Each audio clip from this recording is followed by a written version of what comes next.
Rapunzel, retold by Bernice Chardier, illustrated by Julie Downing. Once upon a time, a husband and his wife lived next door to a powerful witch. The witch had a beautiful garden. There was a high wall all around it. No one ever went there. But the wife could see over the wall from her window upstairs. One day, she saw some new green plants growing in the witch's garden. They were tender radish plants called Rapunzels.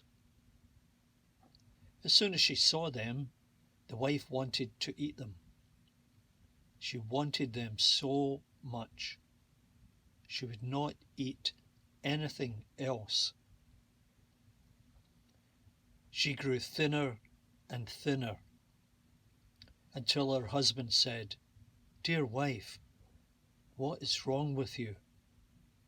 "Oh, husband," said the wife, "I want some Rapunzels. I want some Rapunzels from the witch's garden. If I do not get some Rapunzels to eat, I will die." That night, the husband climbed over the garden wall. He grabbed a handful of Rapunzels and took them home to his wife. The wife ate all the Rapunzels at once. The next day, she begged for more. So after dark, the husband returned to the witch's garden. But this time, the witch was there. "Thief!" she shouted.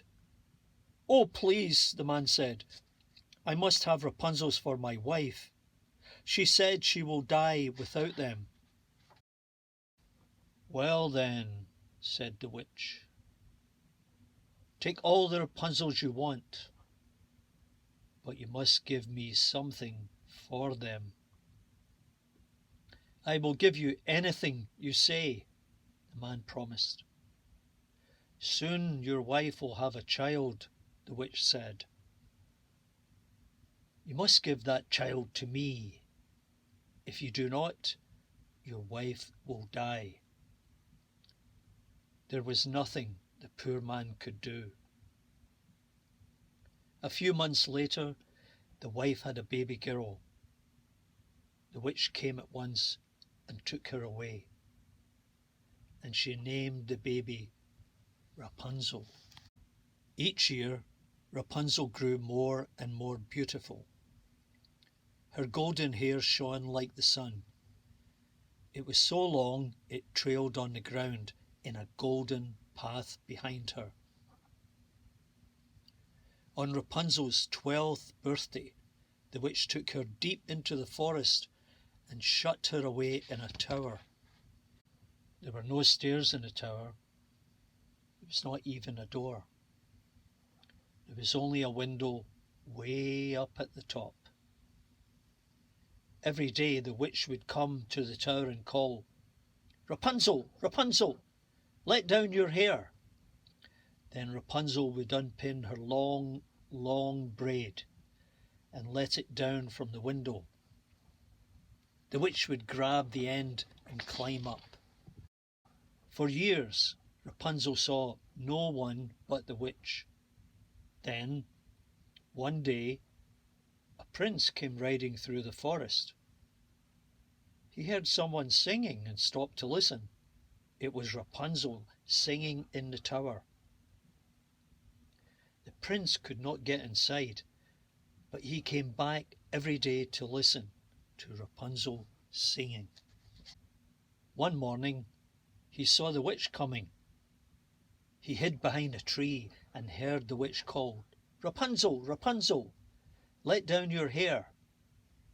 Then a long golden braid came down from the window, and the witch climbed up. The prince waited until the witch left.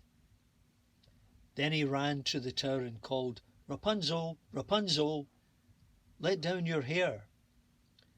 In a moment, the golden braid came down from the window, Quickly the prince climbed up. Rapunzel was frightened of the prince, but his gentleness won her over.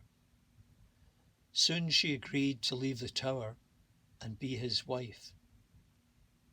But how could she get out?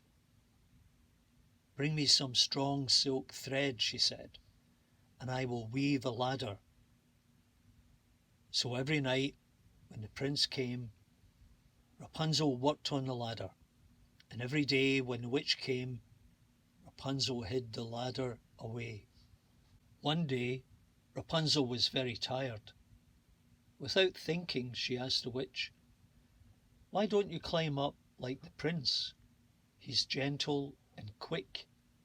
You are so slow and clumsy."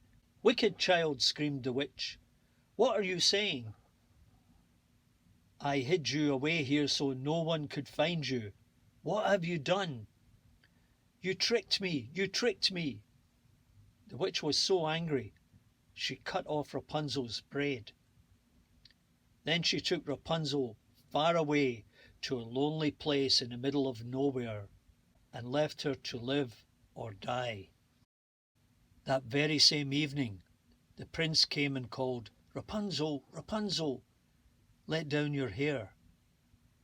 The braid came down as always, and the prince climbed up quickly, but instead of Rapunzel, there was a witch. "Your little songbird is gone," the witch said. "You will never see Rapunzel again." When he heard those terrible words, the prince jumped from the tower. He landed in a thorn bush, and the thorns scratched his eyes. From that moment, the prince was blind. For years, the prince wandered in the forest. Then one day, he came to a lonely place in the middle of nowhere. Someone was singing. The prince stopped to listen. The singing grew louder and clearer. Could it be? It was Rapunzel. Rapunzel knew the prince at once and ran to meet him. When she saw he was blind, she began to cry. Her tears fell on the prince's eyes. Suddenly, he could see again. The prince took Rapunzel to his kingdom. There they were married and lived happily together for a long, long time.